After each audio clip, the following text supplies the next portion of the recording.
Karigino, nang adukti khatana kauridubo. School ki form fill up tawna paisa haibadu. Ho ngasi no manini sidane, nang baba su tholaklani.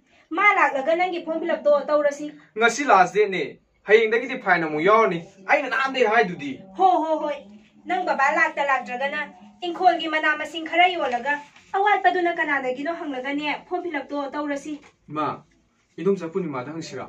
Ma di lerambasu yai. Hoine. Nandom zadabu oirasu. Napal hoidabu oirasu. Imana ngamnaba thirage.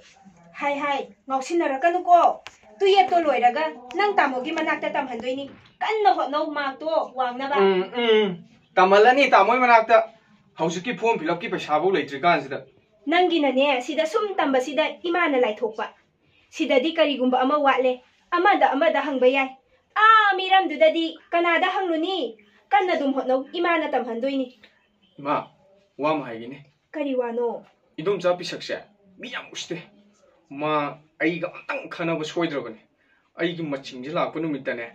Thoknam kaukhatki soidramni ma. Hai bungo manarunu. Miyamdagi wakhal tongalabani. Aikhoida mu onsilakani ko. Ngarang aina college halakpa. Lo. Ngarang aina sun halakpa. Aina idom cha na kauba. Adadaida mana.